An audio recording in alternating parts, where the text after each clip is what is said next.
Hello and namaste everyone. So today we will continue our series with the with Ranthambore का चौहान वंश। रणथंभौर के चौहान वंश से हम स्टार्टिंग करेंगे। कल हमने अपलोड किया था अजमेर का चौहान वंश, उससे पहले अपलोड किया था गुर्जर प्रतिहार वंश। एंड आपको राजस्थान जीके इन हिंदी की प्लेलिस्ट भी मिल जाएगी, जहाँ से आप पूरा आरपीएससी फर्स्ट ग्रेड का जो सिलेबस है वो हमारे चैनल से कवर कर सकते हैं। एंड जैसे ही अब हमारा ये आरपीएससी फर्स्ट ग्रेड कंप्लीट होगा, then we will also continue our second grade series and then read. And जितने भी हमारे राजस्थान के एग्जाम्स आएंगे, हम राजस्थान जीके चाहे हिंदी में हो चाहे इंग्लिश में हो, दोनों लैंग्वेजेस के अंदर कवर करेंगे, क्योंकि 10th की बुक एंड 9th की बुक भी बहुत इक्वली इंपॉर्टेंट है। चलिए, रणथंभौर का चौहान वंश पढ़ने से पहले थोड़ा सा मैं आपको कल वाला रिवाइज करा देती हूँ। तो यहाँ पर हम यहाँ थे कि देखिए, जो पृथ्वीराज तृतीय थे वो हार जाते हैं, और बेसिकली ये बताया जाता है कि उनकी मृत्यु हो जाती है। और जो हरिराज थे, हम ये नहीं बोल सकते वो हार गए, है ना, क्योंकि that is very contradictory statement. तो जो हरिराज थे, जो पृथ्वीराज के भाई थे, तो पृथ्वीराज के बाद जो उनके पुत्र होते हैं गोविंद राज चौहान, उनको निष्कासित कर देते हैं। कौन निष्कासित करता है? पृथ्वीराज तृतीय का भाई है हरिराज। हरिराज पृथ्वीराज तृतीय के जो पुत्र होते हैं गोविंद राज चौहान, उन्हें निष्कासित कर देते हैं अजमेर से, और फिर ये आ जाते हैं रणथंभौर के अंदर। समझ में आ गया होगा। अब यहीं से रणथंभौर के चौहान वंश की स्टार्टिंग होगी। तो रणथंभौर के चौहान वंश, जो कि सिलेबस में हमें पर्टिकुलरली गिवन है, और एक हमारा जालोर का चौहान वंश, और फिर शायद आमेर का वंश, तो ये दो और करने हैं हमें। तो देखिए, इसके जो संस्थापक हैं, संस्थापक तो यही हो गए पृथ्वीराज तृतीय के पुत्र गोविंद चौहान, जो कि अभी हमने देखा। अब यहाँ पे जो हमीर चौहान है, गोविंद चौहान का बस इतना ही रोल है कि वो इसके संस्थापक हैं। यहाँ पे सबसे इम्पॉर्टेंट रोल है हमीर चौहान का। इनके लिए एक बहुत फेमस डायलॉग है, पहले मैं वो आपको डायलॉग पढ़ा देती हूँ। हाँ जी, देखिए ये वाला डायलॉग। सिंही सवन सतपुरुष वचन, सिंही सवन सतपुरुष वचन, कदली फलत एक बार, तिरिया तेल हमीर हट चढ़े ना दूजी बार। तो यहाँ पर बेसिकली जो हमीर देव चौहान थे, इनके हट यानी कि जो इनकी ज़िद होती थी वो ऐसी होती थी कि अगर इन्होंने एक बार कुछ डिसाइड कर लिया तो ये दोबारा नहीं सोचते थे। ठीक है। और तिरिया तेल क्या होता है? तिरिया तेल होता है जैसे शादी के टाइम पे जो तेल चढ़ाया जाता है, जैसे लड़की को तेल चढ़ाते हैं, बान जब बैठते हैं, आई थिंक शायद बान बैठने पे तेल चढ़ता है, मैं खुद भूल गई हूँ। तो तिरिया तेल जो चढ़ता है तो वो शादी के टाइम पे चढ़ता है, तो वो सब ये सोचते हैं ना कि दोबारा ना चढ़े, एक बार जो शादी हुई है वो अच्छे से हो जाए। सो तिरिया तेल यानी कि तेल जो चढ़ता है वो एक बार चढ़ता है, और हमीर का जो हट है वो एक बार ही चढ़ता है, दूसरी बार नहीं चढ़ता। सिंही सवन यानी कि जो सिंह जो होता है उनका जो जन्म जो होता है उनके जो बच्चों का, और सतपुरुष वचन यानी कि जो सच्चे लोग होते हैं वो कुछ भी अगर बोलते हैं। कदली फलत एक बार यानी कि जो केले में जो फल है वो एक बार ही आता है। तो जैसे ये तीनों चीज़ें एक बार ही होती हैं, ऐसे ही तिरिया तेल जो तेल चढ़ता है वो भी एक बार ही चढ़ता है, और जो हमीर का हट है वो भी दूसरी बार नहीं चढ़ता। यानी कि वो बहुत हट्टी थे। तो कैसे आप कह रहे हैं कि बहुत हट्टी थे? तो इसके लिए हम थोड़े सा पढ़ना पड़ेगा, है ना, कि हम कैसे कह सकते हैं कि ये बहुत हट्टी थे। तो देखिए यहाँ पर आ जाते हैं। तो हमीर चौहान यानी कि चौहान वंश का कर्ण, चौहान काल का कर्ण जिसको बोला जाता है। और 1282 में जैत सिंह, देखिए इनके पिता का नाम है जैत सिंह, माता का नाम है हीरा देवी। इन दोनों की शादी होगी, पुत्र होगा हमीर चौहान। अब जो जैत सिंह है उनके 32 वर्ष का शासन होता है। ठीक है, इनके पिता का जो जैत सिंह है उनका 32 वर्ष का शासन होता है। तो उनकी याद में रणथंभौर में 32 खंभों की खतरी, या जिसको न्याय की छतरी बोलते हैं, वो बनवाई जाती है। ठीक है, हमीर चौहान के लिए नहीं बनवाई गई है, जो उनके पिता है जैत सिंह, जैत सिंह ने 32 वर्षों तक शासन किया था, इसीलिए रणथंभौर में 32 खंभों की छतरी है। 1291 में दिग्विजय की नीति के तहत भीम रस के अर्जुन, धार के परमार और मेवाड़ के समर सिंह को हराया। 3 लोगों को हराया है। भीम रस के अर्जुन, भीम अर्जुन रिलेट कर सकते हैं। धार के परमार, राइम स्कीम बन रही है धार मार। मेवाड़ के समर सिंह, ठीक है, तो मेवाड़ में आप ज़्यादातर देखेंगे मेवाड़ के लोग सिंह जैसे होते हैं, तो मेवाड़ के समर सिंह। तो दिग्विजय के नीति के तहत इन्होंने इन लोगों को हराया। किस किस को हराया? भीम रस के अर्जुन को हराया, धार के परमार को हराया, और मेवाड़ के समर सिंह को हराया। तीनों याद हो जाने चाहिए अभी। 32 वर्षों की जो छतरी है वो किसके लिए बनी है? जैत सिंह के लिए बनी है। जैत सिंह कौन थे? हमीर चौहान के पिता थे। माता कौन थी? हीरा देवी थी। ठीक है। और इसका संस्थापक कौन है? संस्थापक गोविंद चौहान है। गोविंद चौहान किसके पुत्र हैं? पृथ्वीराज तृतीय के पुत्र हैं। उन्होंने यहाँ पर आकर क्यों स्थापना की? क्योंकि उनके जो एक तरीके से जो चाचा थे हरिराज, उन्होंने उसको निष्कासित कर दिया था पृथ्वीराज तृतीय के बाद। तो यहाँ तक हमने पढ़ा। नाउ 1292 में जलालुद्दीन, यानी कि आपने मूवी देखी होगी शायद पद्मावत, तो उसके अंदर आप जलालुद्दीन जो है उसका रोल देख सकते हैं। तो जलालुद्दीन ने रणथंभौर दुर्ग पर घेरा डाल लिया और उन्होंने झाइन दुर्ग पर अधिकार कर लिया।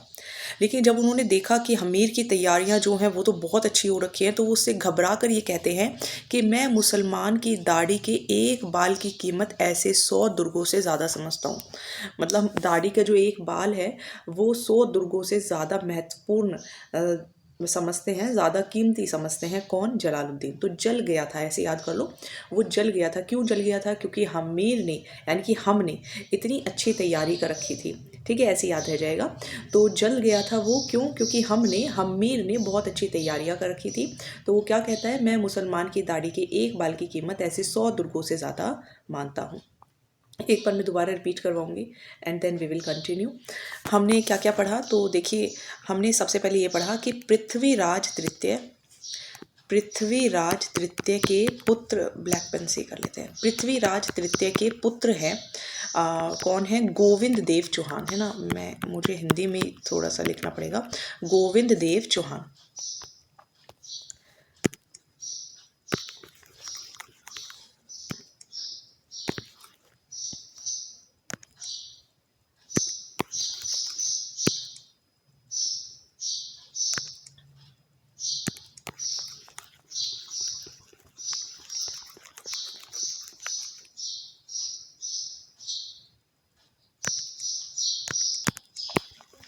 हाँ जी, तो एक बार ज़रा इसको मैं रब कर देती हूँ पहले।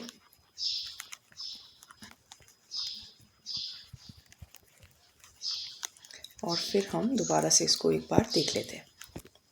चलिए, तो देखिए हमने क्या पढ़ा कि पृथ्वीराज तृतीय जो थे इनके भाई थे हरिराज। और ये क्या करेंगे? जो पृथ्वीराज तृतीय के पुत्र होंगे गोविंद देव चौहान, इनको निकाल देंगे, इनको निष्कासित कर देंगे। और जैसे ही इनको निष्कासित करेंगे तो ये चले जाएंगे कहाँ पर? ये चले जाएंगे रणथंभौर के अंदर। तो ये रणथंभौर में आ जाएंगे और रणथंभौर में आने के बाद यहाँ क्या मीन संस्थापक बन जाएंगे किसके? रणथंभौर के चौहान वंश के। तो ये हो गई अपनी स्टार्टिंग। फिर इसके बाद अगर हम बात करें तो जैसे ही रणथंभौर की स्थापना हो जाएगी, यानी कि चौहान वंश की वहाँ पे स्थापना हो जाएगी, तो इसके बाद आएंगे हमीर चौहान, जो कि सबसे इम्पोर्टेंट हैं। अब हमीर चौहान जो हैं वो किसके पुत्र हैं? जैत सिंह प्लस हीरा देवी, है ना। जैत सिंह और हीरा देवी के पुत्र हैं हमीरदेव चौहान। जैत सिंह के 32 वर्ष के शासनों की वजह से 32 खंभों की छतरी बनाई जाएगी। फिर 1291 में 1291 के अंदर क्या होगा? जो हमीरदेव चौहान हैं वो दिग्विजय नीति अपनाएंगे और उसमें 3 इम्पॉर्टेंट शासक हैं जिनको वो हराएंगे। पहले कौन है? पहले हैं भीमरस के अर्जुन, दूसरे हैं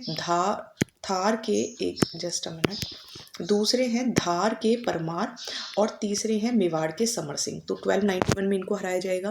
फिर 1292 में जलालुद्दीन आएगा और जलालुद्दीन जो होगा वो रणथंभौर पर घेरा डाल लेगा, लेकिन वो हमीर की तैयारियां देख के डर जाएगा और फिर क्या कहेगा कि मैं ऐसे 100 दुर्गों की कीमत भी जो है वो अपनी दाढ़ी के बालों से ज़्यादा समझता हूँ। ठीक है, तो वो ये डायलॉग मार के जाएगा।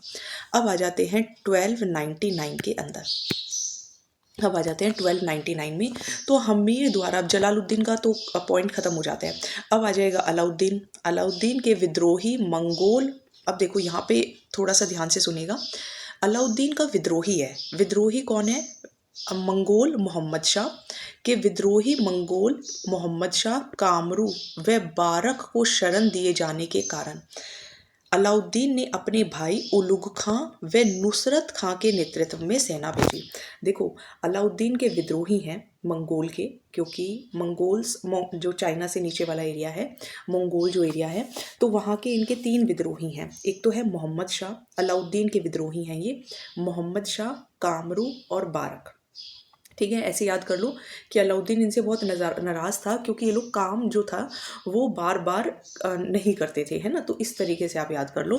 तो वो इनको बार बार बोलता था, लेकिन वो काम नहीं करते थे, मीन्स इधर उधर बरक जाते थे, इधर उधर खिसक जाते थे। तो मोहम्मद शाह, कामरू और बारक। मोहम्मद शाह आपको याद रह जाएगा, उसका रीज़न है, अभी आपको मैं बताऊँगी। तो इन तीनों को शरण दे देता है कौन? हमीर। अब जब इन तीनों को शरण दे देता है तो अलाउद्दीन जो है वो उलुग खां को और नुसरत खां की नेतृत्व में सेना भेजता है। अब जब वो सेना भेज देता है तो वहाँ पर क्या होता है, अलाउद्दीन की मराठा जो पत्नी होती है चिमना बेगम ने मोहम्मद शाह से प्रेम करती थी, यानी कि वही मोहम्मद शाह जिसको हमीर ने शरण दी है, उसी मोहम्मद शाह से प्रेम करती थी कौन? अलाउद्दीन की ही पत्नी थी, मराठा पत्नी थी चिमना बेगम। समझ में आ गया। चलिए, अब तुर्क सेना ने झायन दुर्ग को जीत कर, देखो पहले भी झायन दुर्ग पर इन्होंने अधिकार कर लिया था, अब तुर्क सेना ने भी झायन दुर्ग को जीत कर रणथंभौर पर घेरा डाल लिया। अब इस हमले में क्या होगा, 2 लोग आए हैं ना अलाउद्दीन की तरफ से, एक आया है नुसरत खां और एक आया उलुग खां। तो उलुग खां को ऐसे याद करो कि वो तो उल्टे पैर भाग गया, तो उलुग खां तो भाग गया, लेकिन नुसरत खां भाग नहीं पाया, वो मारा गया। समझ में आ गया। अब इसके बाद जब नुसरत खां मारा गया, उलुग खां भाग गया, अलाउद्दीन स्वयं सेना लेकर रणथंभौर घेरा डाला, लेकिन 1 वर्ष के बावजूद भी वह रणथंभौर को जीत नहीं सका। तो ये जो कहानी थी शायद आपको समझ में आ गई होगी। अलाउद्दीन ने हमीर के सेनापति सुरजर कोठियारी, रनमाल व रतिपाल को अपनी तरफ शामिल कर लिया। जब 1 साल तक भी अलाउद्दीन कुछ नहीं कर पाया, तो अब वो अपना दिमाग लगाता है, और दिमाग ये लगाता है कि चीटिंग करनी है। चीटिंग कैसे करनी है कि उसके जो सेनापति होंगे, हमीर के जो सेनापति होंगे, सुरजर कोठियारी, रनपाल और रतिपाल, मतलब कैसे लोगों को पाल रखा था हमीर ने, है ना। ऐसे याद कर लो कि वो ही उसको धोखा दे देंगे, और जो किले की जो खाद्य सामग्री होगी उसमें हड्डियों का चूरा व पेय जल में गौ रक्त से दूषित कर दिया जाएगा, यानी कि पीने के पानी में जो गाय होती है उसका खून मिला दिया जाएगा, और जो खाद्य सामग्री होगी उसमें हड्डियों का चूड़ा मिला दिया जाएगा। तो ये 1299 की कहानी थी। अब आ जाते हैं हम 11 जुलाई 1301 पर। चलिए, अब हम आ जाते हैं 11 जुलाई 1301 को। अलाउद्दीन का रणथंभौर अधिकार, अलाउद्दीन ने रणथंभौर पर अधिकार कर लिया, हमीर मारा गया, और हमीर मारा गया। रंग देवी और पद्मला ने जल जौहर किया पद्मला तालाब में। तो पद्मला तालाब है, और पद्मला तालाब के अंदर ही जो रंग देवी हैं वो वहाँ पे जौहर करती हैं, जल जौहर करती हैं। मीन्स बेसिकली, वैसे तो अग्निकुंड के अंदर जैसे आप पृथ्वीराज चौहान जो संयोगिता वाला है, तो उसने तो उसके अंदर किया था, जो पद्मिनी थी उसने, संयोगिता ने, जो पद्मिनी थी, और रतन सिंह की जो पत्नी थी पद्मिनी जो थी, वो तो अग्नि जौहर करती है, यानी कि अग्नि में अपने आप को जला देती है। लेकिन जो रंग देवी है वो जल जौहर करती है, यानी कि पानी में कूद के वो अपनी जान दे देती है। और अमीर खुसरो ने लिखा है कि आज कुफ्र का गढ़ इस्लाम का घर हो गया। अलाउद्दीन ने उलुग खां को रणथंभौर का प्रशासक नियुक्त किया। देखो, वही उलुग खां जो उल्टे पैर भाग गया था, उसी को ही प्रशासक नियुक्त किया जाता है। हमीर 17 में से, हाँ जी, ये रब हो गया। चलिए, हमीर 17 में से 16 युद्धों का विजेता था। मतलब हमीर ने 17 युद्ध जीते थे और आखिरी वाले में ही हारा था, और 16 युद्धों का विजेता था। और हमीर के महाकाव्य बहुत इंपॉर्टेंट हैं, पेपर के अंदर पूछे गए हैं कि हमीर महाकाव्य नयन चंद्र सूरी ने लिखी है, हमीर हट चंद्रशेखर ने लिखा है, हमीर मदमर्दन जयसिंह ने लिखा है, जयसिंह सूरी ने, हमीर राछाड़ा राजरूप सिंही, अब फिर ये लास्ट में वही डायलॉग है, सिंही सवन सतपुरुष वचन, कदली फलत इकबार, तिरिया तेल, हमीर हट चढ़े ना दूजी बार। एक बार दोबारा से इनको याद कर लीजिए। देखिए, हमीर महाकाव्य तो महान है नयन जिसके, है ना, तो हमीर महाकाव्य नयन चंद्र सूरी ने, हमीर हट, हट कैसा होता है, चाँद जैसा होता है ना? तो कोई बहुत अच्छा होता है देखने में तो उसके अंदर बहुत हट होता है ना? तो चंद्रशेखर ने लिखा है। हमीर मदमर्दन तो जय सिंह एक मर्द ही थे, और हम पढ़ेंगे भी उनके बारे में, मिर्ज़ा राजा जय सिंह के बारे में, जिन्होंने बहुत अच्छे-अच्छे काम किए, तो वो हम पढ़ेंगे भी। तो हमीर मदमर्दन जय सिंह सूरी, थोड़ा सा याद करने का तरीका है, हर वीडियो के अंदर मैं बोलती हूँ, आप अपनी ट्रिक अपने आप बना सकते हैं। सो ये आज मैंने कंप्लीट कर दिया है रणथंभौर का चौहान वंश। कोई डाउट हो तो कमेंट सेक्शन के अंदर लिखिएगा, और हाँ, अब आप लोग थोड़ा अप्रिशिएट भी करने लग गए हैं कमेंट सेक्शन के अंदर, उसके लिए बहुत बहुत थैंक यू। बाकी भी थोड़ा सा अप्रिशिएट आप कर सकते हैं कमेंट सेक्शन के अंदर, आप लिख सकते हैं, अगर कुछ कमी रहती है तो वो भी आप बता सकते हैं। चलिए, थैंक यू सो मच।